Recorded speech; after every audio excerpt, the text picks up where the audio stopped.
PPG dalam jabatan 2020 gelombang 2 UNESA Bisnis Pemasaran. Nomor UKG saya 2016 994 06614. Nomor booking saya 2020 304925. Terima kasih. Selamat pagi anak-anak. Gimana kabar kalian? Baik. Semoga kalian tetap sehat walaupun di masa pandemi. Kalian tetap semangat belajar. Sebelumnya Pak Dani mau mengabsen dulu. Apakah ada yang belum hadir? Ada. Ketua kelas? Yang nggak masuk Endang sama Maulina. Berarti dua ya yang nggak masuk. Iya. Endang sama Maulina. Kenapa? Sakit? Iya. Oleh karena itu kalian juga harus jaga kesehatan. Jangan sampai sakit. Maskernya kemana-mana pakai masker, pakai protokol kesehatan. Kalau tidak penting jangan keluar rumah, jangan bermain kalau tidak ada manfaatnya. Oke, sebelum kita mulai kita berdoa dipimpin oleh ketua kelas. Doa mulai. Siap, gerak, berdoa, mulai.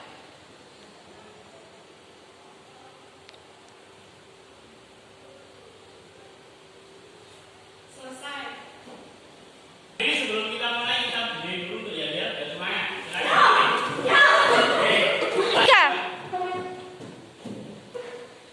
Kita lakukan gel untuk pemasaran. Pemasaran? Salah ya. Pemasaran? Nah. Kita mulai pembelajaran hari ini. Kita kembali pada pembelajaran yang kemarin. Kemarin kita sudah belajar tentang administrasi transaksi, berkas-berkas administrasi transaksi. Untuk kita review hari ini, coba berkas-berkas administrasi transaksi itu apa saja yang kalian ketahui dari pembelajaran kemarin, Mega? Nota kwitansi itu sejenis dengan pembelian secara tunai. Bagus sekali, Mega. Lainnya mungkin Arun? Transaksi secara kredit ya. Faktur dan nota kredit. Ya, Arun, bagus. Mungkin ada lainnya? Silakan, Mei. Surat permintaan, penawaran, dan surat pesan. Terima kasih. Baik, semuanya benar.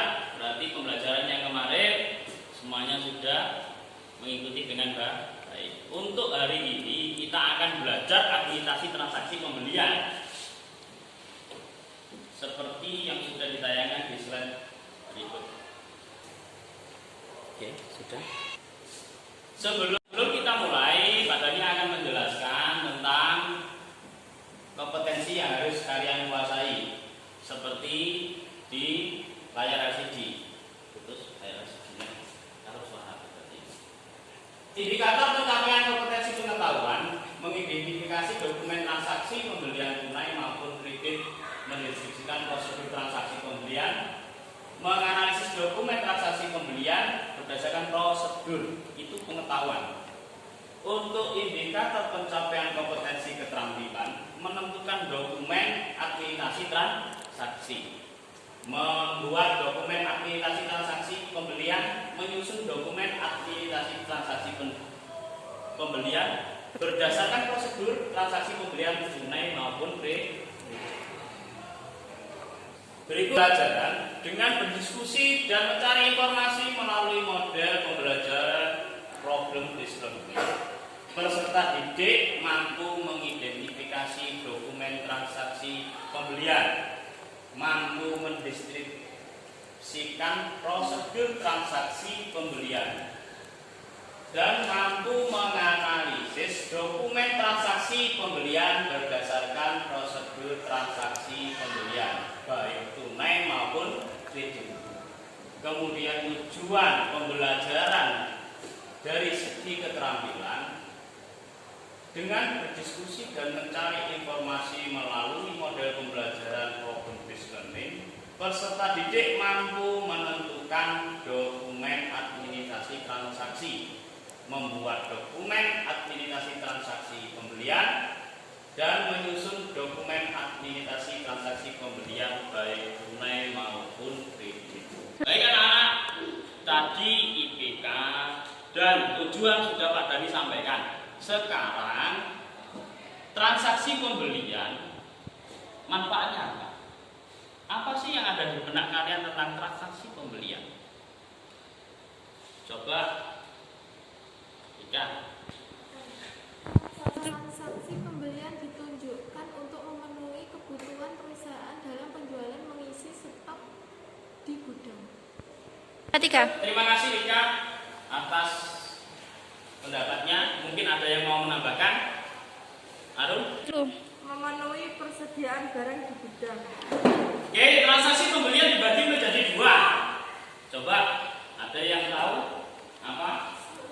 Menjadi dua itu tunai dan kredit. Untuk naik itu tepat jawabannya, yaitu transaksi pembelian dibagi menjadi dua. Seperti tujuan pembelajaran tadi, yaitu tunai dan kredit. Setelah kita lanjut ke alur transaksi pembelian.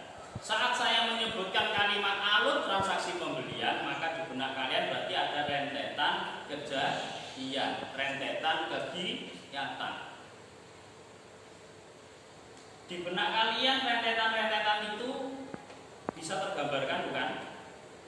Ya? Ya. Maka coba sekarang alur transaksi pembelian. Awalnya seorang pemasar untuk ingin membeli produk lewat supplier, hal apa dulu yang harus dilakukan? Apa langsung beli? Apa melewati sesuatu hal proses analisis pasar dan sebagainya? Baik, mungkin ada yang mau menyampaikan pendapatnya. Silakan, Erika. Survei pasar. Tepat sekali. Hal pertama adalah kita survei pasar dulu, di mana kita harus mensurvei supplier yang ada di pasar. Mungkin kegiatan yang selanjutnya seperti apa? Coba Puput. Menurut saya setelah survei pasar menerima penawaran.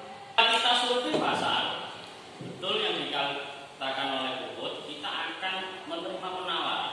Seperti halnya kita datang ke pasar, kita akan menerima banyak penawaran dari orang jual. Setelah itu, hal apa yang dilakukan? Silakan Mega. Menurut saya setelah melakukan survei pasar dan menerima penawaran, hal selanjutnya adalah menentukan supplier. Penjelasan dari Mega, setelah kita survei, kita mendapatkan penawaran. Setelah itu, jawaban dari Mega tadi adalah kita menentukan supplier. Setelah menentukan supplier, berarti kita sudah memilih supplier mana yang tepat. Kemudian kita membuat daftar yaitu saat itu surat pemesanan kita buat. Selanjutnya, setelah kita membuat surat pesanan, hal apa yang kita lakukan? Silakan. Mengirim surat pemesanan dan membuat mengirim surat pemesanan dan membuat perjanjian dengan supplier. Betul sekali. Setelah kita tadi membuat surat pesanan, kita kirim surat pesanan itu. Kemudian kita buat kesepakatan perjanjian. Setelah itu barang akan hal apa yang kita lakukan setelah barang dikirim? Selanjutnya, menurut saya menerima dan memeriksa barang dan melakukan pembayaran transaksi. Tadi pernyataan teman kalian semuanya benar. Kalau saya buat sebuah bagan atau skema, akan saya tampilkan pada slide berikut. Yang sudah diutarakan teman-teman tadi yaitu survei pasar, menerima penawaran, kemudian menentukan supplier, membuat daftar barang, mengirim surat pesanan, buat surat perjanjian dengan supplier, kemudian menerima dan memeriksa barang, yang terakhir membayar transaksi. Saat kita melakukan pembayaran terhadap pembelian, maka kas kita akan berkurang. Hal ini menyebabkan pengeluaran kas. Rentetan kejadian transaksi pembelian itu akan merubah posisi kekayaan yang dibukukan dinamakan alur pengeluaran uang kas.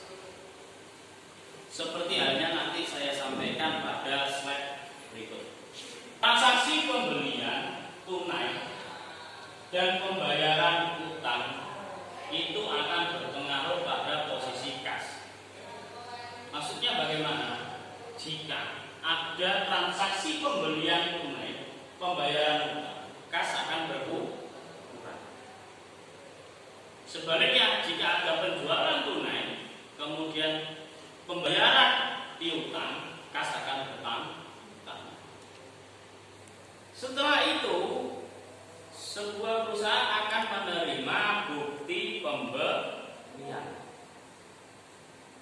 kemudian memeriksa keabsahan bukti, melakukan pembayaran, dan menerima bukti transaksi.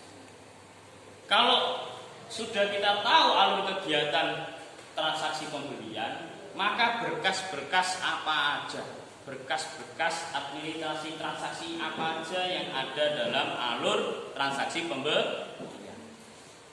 Kita tadi sudah menentukan adanya survei sampai pembayaran. Nah, yang kali ini kita bisa menganalisis berkas-berkas apa aja dalam alur transaksi pembelian. Gambarkan ya. Tadi alurnya, sekarang berkasnya apa aja di dalam alur itu. Oke, silakan Cindy. Menurut saya pasti ada surat permintaan. Ya, betul. Selanjutnya, Mei. Menurut saya surat pemesanan, Pak. Lanjut. April. Menurut saya nota dan hasil pemeriksaan. Ya, tepat. April. Kemudian kalau sudah ada surat permintaan, surat pesanan, kemudian yang ketiga adalah nota pemeriksaan barang. Selanjutnya kita akan menerima bukti transaksi apa? Silakan Arun. Terima kasih Arun. Ya, betul. Jadi kita harus ada bukti nota atau faktur. Nota itu pembelian secara tuh. Kalau faktur, pembelian secara. Setelah kita menerima itu, tidak semua transaksi pembelian itu berjalan lancar. Pasti kadang ada kendala, di mana barang yang kita pesan tidak sama dengan yang kita beli. Ini yang akan jadi sebuah masalah, sehingga butuh bukti transaksi, yaitu surat komplain. Karena apa? Barang yang kita pesan tidak sama dengan barang yang kita terima. Jadi berkas administrasi transaksi pembelian tunai itu kalau kita buat draft seperti di tampilan LCD, surat permintaan, surat pesanan, nota hasil pemeriksaan, nota atau faktur, kemudian surat komplain atau retur bila barang tidak sesuai dengan pesanan. Dan prestasi. Baiklah, saya akan menjelaskan tentang arus pengeluaran bekas akibat dari transaksi pembelian. Waktu di pembelajaran kemarin belum kita bahas tentang arus kas. Seperti tampilan slide berikut. Berkas administrasi pengeluaran kas, transaksi pembelian tunai, pembayaran utang, dan pembayaran biaya-biaya. Ini alurnya. Kemudian bukti atau berkas pembelian tunai atau BP, bukti permohonan uang, cek atau uang tunai, bukti transaksi, bukti pengeluaran bank atau kwitansi. Pelajari arus transaksi pembelian dan arus pengeluaran kas, kita masuk pada bukti-bukti secara detail, di mana ada namanya bukti surat permintaan. Seperti di slide berikut. Ini hanya contoh slide yang ada salah satunya model seperti ini. Nota permintaan barang, tanggal, nomor jenis barang, dan sebagainya. Kita akan browsing surat permintaan. Beberapa surat permintaan kalian lihat, kemudian kalian analisis item-item apa aja dalam surat permintaan.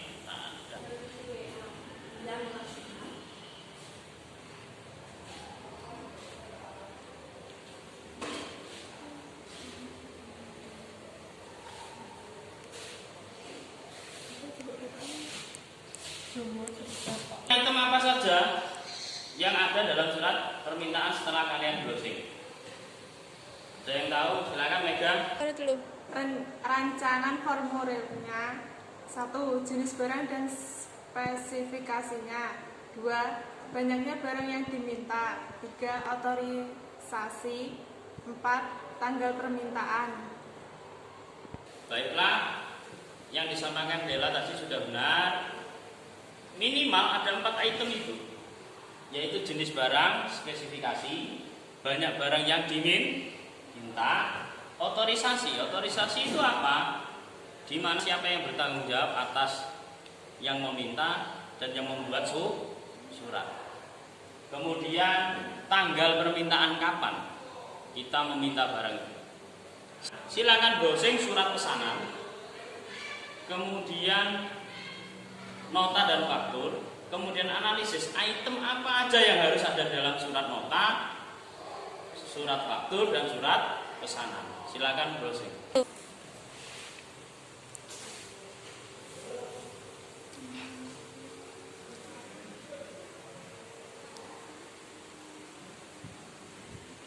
Baiklah, waktu browsing sudah selesai. Silakan sekarang buat catatan atau kalian buka surat pesanan, kalian analisis apa aja yang harus ada dalam surat pesanan. Silakan Erika. Menurut saya surat pesanan ada 1. Kepala surat perusahaan. 2. Tujuan perusahaan dan nama supplier. 3. Jenis dan merek barang yang dipesan. 4. Harga barang yang dipesan. 5. Kesanggupan pembayaran. 6. Tanggal pemesanan. 7. Organisasi dan bagian pemberian dan direktur perusahaan. Terima barang, kita masukkan barang itu pada kartu persediaan. Di mana barang tadi berkurang, kita pesan dengan pembelian, kemudian barang itu datang, otomatis berpengaruh pada kartu persediaan. Item-item apa saja yang ada dalam kartu persediaan? Jadi pertemuan kemarin. Silakan. Item penting draft yang harus dipenuhi: 1. Nama barang. 2. Kode barang. 3. Jumlah masuk. 4. Dan jumlah keluar. 5. Tanggal. 6. Harga pembelian. Ya, bagus sekali Mei. Pintar sekali Mei. Tepuk tangan buat Mei. Selanjutnya, untuk membuat surat faktur, item-item apa saja yang harus ada di surat faktur? Silakan Mega. Nama dan alamat penjual. 2. Nomor faktur. 3. Nama dan alamat pembeli. 4. Tanggal pemesanan. 5. Tanggal pengiriman. 6. Syarat pembayaran dan keterangan mengenai barang seperti jenis barang, kualitas, harga, satuan, dan jumlah harga. Terima kasih Mega, jawabannya tepat. Item-item yang dijelaskan Mega itu benar. Setelah kita mengetahui yang disampaikan Mega, perbedaan nota dengan faktur, ada yang tahu? Silakan sini. Menurut saya, perbedaannya hanya pada di syarat pembayaran. Terus penjelasan dari Cindy tadi semua sudah mendengarkan. Jadi nota dan faktur perbedaannya hanya di syarat pembayaran. Di mana faktur itu tertera syarat pembayaran, kapan harus dibayar. Kalau tunai saat barang datang sudah ditentukan pembayaran.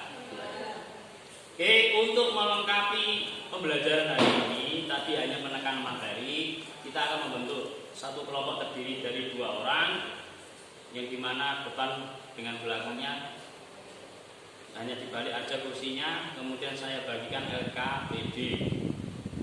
Di situ sudah ada prosedur cara pengerjaan, langkah-langkahnya, sehingga melengkapi pemahaman kalian untuk mencapai tujuan pembelajaran hari ini. Kelompok pertama, balik, duduk. Silakan, balik.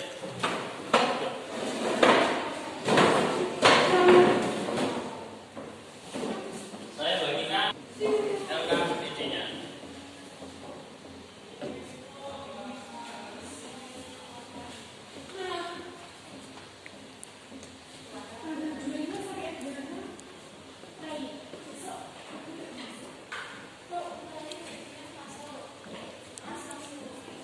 Wisnu bilang dulu. Berarti kan anak-anak, di situ ada soal pengetahuan, ada soal keterampilan. Kerjakan soal pengetahuan dulu, kemudian kerjakan soal keterampilan. Boleh kalian browsing lewat Google searching, di mana materi-materi itu kalian tidak kuasai, kalian cari, kalian eksplorasi pengetahuannya dengan melalui media internet. Kemudian ada di materi keterampilan ada bentuk-bentuk bukti transaksi. Kalian bisa menggali informasi di internet, kalian bandingkan bukti transaksi mana yang paling tepat. Kemudian kalian isi dalam LKPD. Di situ ada kasus soal 1 sampai 5 dalam keterampilan. Kalian pecahkan, sudah ada kerangka dalam berpikir dan mengerjakannya. Silakan dimulai.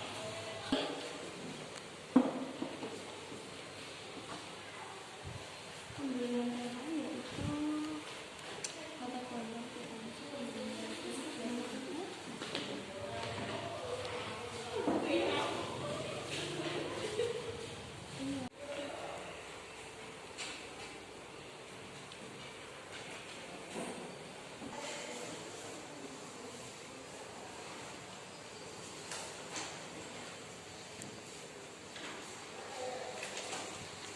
Ini sudah dikerjakan. belum Pak, nanti proses. Kop ini berarti kan mana yang pesan? Ini surat apa ini? Surat pesanan. Berarti ini surat kopnya adalah usahanya, nama usahanya, kemudian jalan. Nama usahanya kan belum. Nah, silakan dilengkapi.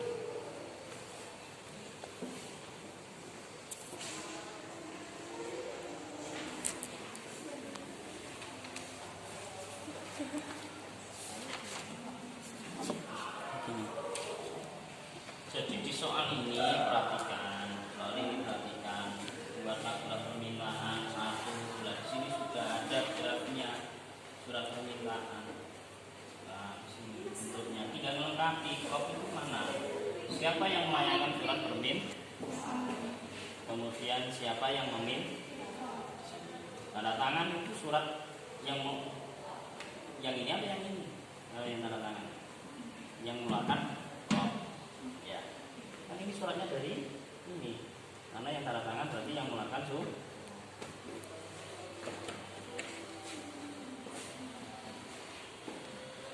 Sini sudah selesai. Sudah. Lihat.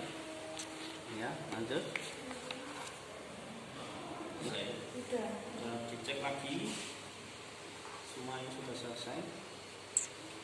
Oke, saya cek lagi. Untuk surat permintaan yang mengeluarkan kopnya, ini namanya di sini. Namanya belum. Nama ini adalah surat yang mengeluarkan surat permintaan kepada ini suppliernya yang itu. Di sini belum ada. Ya, ditambahi lagi. Kemudian ini sudah benar. Oke. Ini kopnya belum. Surat pesanan berarti yang mengeluarkan surat pesanan. Yang tanda tangan ada yang mengeluarkan Oke. Ini terus ini sales order. Ini kopnya juga dilengkapi. Ini juga kopnya dilengkapi ya, bukan alamat. Yang mengeluarkan kopnya ini namanya siapa. Jadi ini jalannya juga di tengah ya, tapi oke. Ini juga dilengkapi ya, dilengkapi lagi. Kemudian nanti kita akan presentasi setelah diskusi selesai. Baiklah, diskusi hari ini selesai. Sekarang presentasi untuk kelompoknya Enika, silakan maju ke depan. Silakan Enika untuk soal pengetahuan. Mungkin nanti ada yang menanggapi, silakan. Kelompok saya 1. Bukti permintaan, surat pesanan penerimaan, letter pembelian, kartu persediaan, bukti pembayaran. 2. Pemberian tunai yaitu nota atau kontan. Subvensi, pemberian kredit yaitu hanya menerima faktur. 3.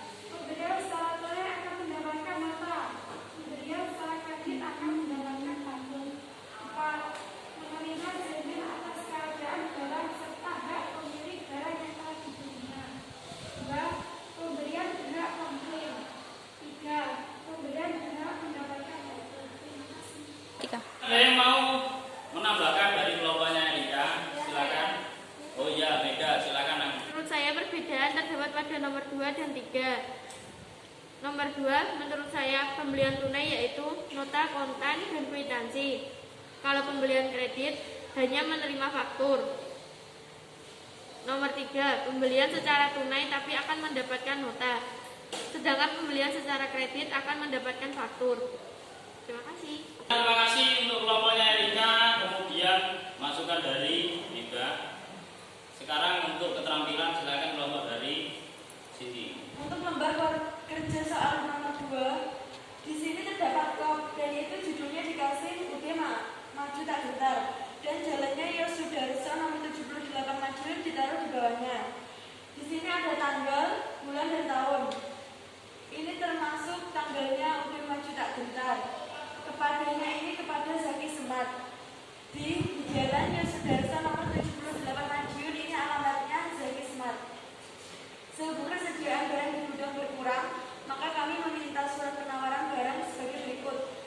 Yang dipesan adalah 10 unit TV, 5 unit kulkas, 15 unit alat penanak nasi, 10 unit AC.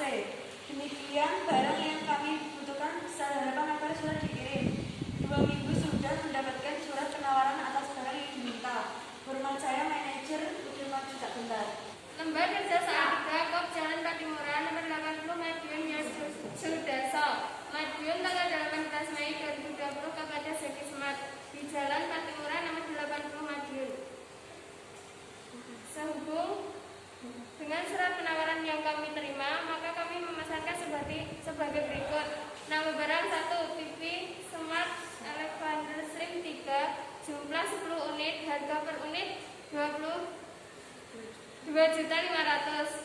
2. Kulkas Smart 3 pintu tipe Eco, jumlah 5 unit, harga per unit 2.800.000. Magic 15 unit, harga per unit 30 juta. Untuk saus Abdulkop Jalan Yosudarso nomor 80 Madiun.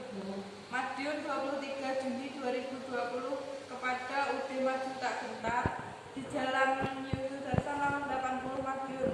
Berikut rincian barang yang dipesan. 1. TV Samsung Alexander Slim 3 10 unit 2.500.000, jumlah 25 juta. Kulkas Sat 3 pintu Levio 5 unit, harga per unit 2.800.000, jumlah 4 juta 15 juta. Magic Chair 15 unit, harga per unit 300.000, jumlah 4.500.000. Sound Sibada 10 unit, harga per unit 500, jumlah 5 juta. Totalnya 48.500.000. Untuk pembayaran secara kredit berikut ada syarat faktur 25 N per 30. Hormat saya, manajer Zaki Semar. Selanjutnya adalah bukti, nota, dan faktur. Dalam lembar kerjanya silakan dipresentasikan Mega. Nota Kop Jalan Patimura nomor 80 Madiun, Madiun 23 Juni 2020 kepada UD Maju Tak Gentar di Jalan Patimura nomor 80 Madiun. Nota nomor 80. Nama barang 1, TV Sharp Alexander Slim 3, jumlah 10 unit, harga per unit 2.500.000, jumlah keseluruhan 25 juta. 2. Kulkas Sharp 3 pintu Trifur, jumlah 5 unit, harga per unit 2.800.000, jumlah keseluruhan 14 juta. 3. Magic Jar, jumlah 15 unit, harga per unit 300.000, jumlah keseluruhan 4.500.000. 4. Sound Simbada Duo, jumlah 10 unit, harga per unit 500.000, jumlah keseluruhan 5 juta. Total keseluruhan 48.500.000. Manajer Zaki Smart.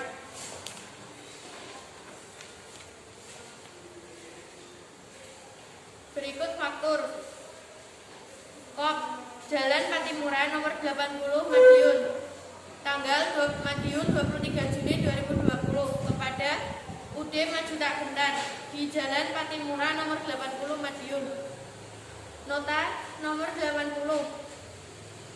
Nama barang 1 TV Sharp Alexander Slim 3. Jumlah 10 unit. Harga per unit 2.500.000. Jumlah keseluruhan 25.000.000. Nama barang kulkas Sharp 3 pintu Free Eco.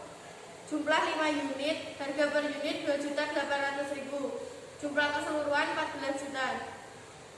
3 Magic Jar. Jumlah 15 unit.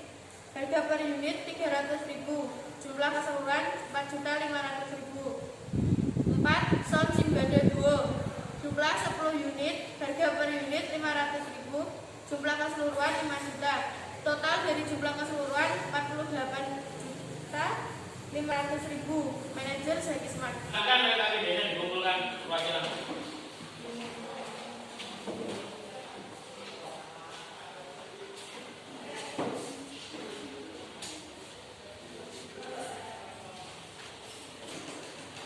Untuk pembelajaran ini sudah selesai, tapi sebelum selesai saya ingin menyimpulkan pembelajaran pada hari ini.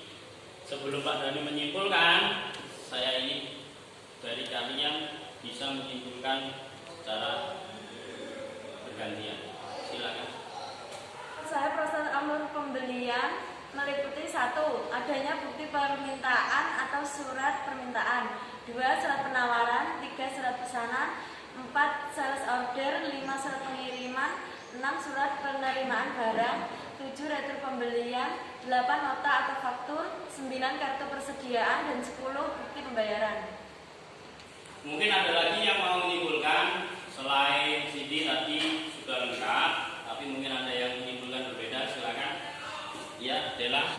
Proses alur pembelian, bukti permintaan atau surat permintaan, surat pesanan, surat penerimaan barang, retur pembelian, kartu persediaan, bukti pembayaran. Kesimpulan dari sini dan Dela tadi sudah bagus, tetapi agar kesimpulan itu bisa kolaborasi menjadi satu yang utuh, berbeda, yang benar bagaimana, maka Pak Dhani akan menampilkan slide berikut. Alur pembelian itu saya garis merah. Garis merah itu adalah surat yang dibuat bukan dari pihak pembeli, tapi dibuat oleh pihak penjual. Sedangkan yang berwarna hitam ini adalah surat yang dibuat oleh pihak pembeli. Kesimpulan dari Cindy benar, kesimpulan dari Bella benar. Akan tetapi Pak Dhani ingin menyatukan dua kesimpulan itu sehingga tidak salah pemahaman. Jadi bukti permintaan itu dari pembeli, sedangkan surat penawaran itu dari surat pesanan dari pembeli, sales order itu dari penjual. Sales order itu adalah bukti rangkap dari surat pesanan saat pengiriman barang. Kemudian disertakan surat pengiriman itu dari pihak penjual. Sedangkan dari pihak pembeli surat penerimaan barang, retur pembelian, dan faktur dari pihak penjual. Sedangkan dari pihak pembeli kartu persediaan karena perubahan barang, menerima barang, otomatis jumlah barang bertambah. Kemudian bukti pembayaran. Kalau pembayaran tunai berarti pakai kwitan. Oke, itu aja dari Pak Dhani. Semoga pembelajaran hari ini bisa manfaat.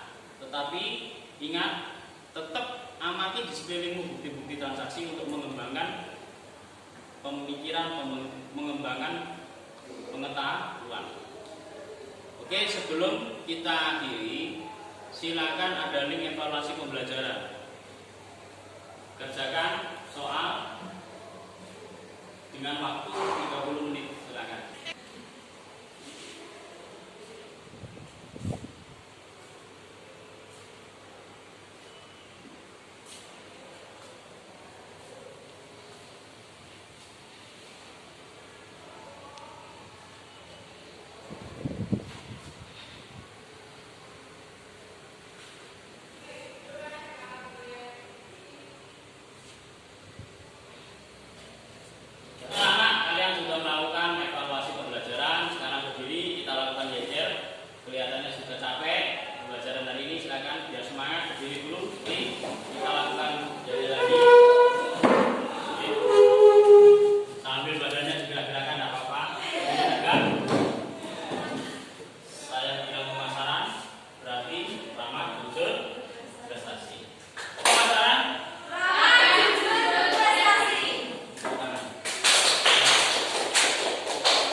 Terima kasih, hari ini pembelajaran sudah selesai.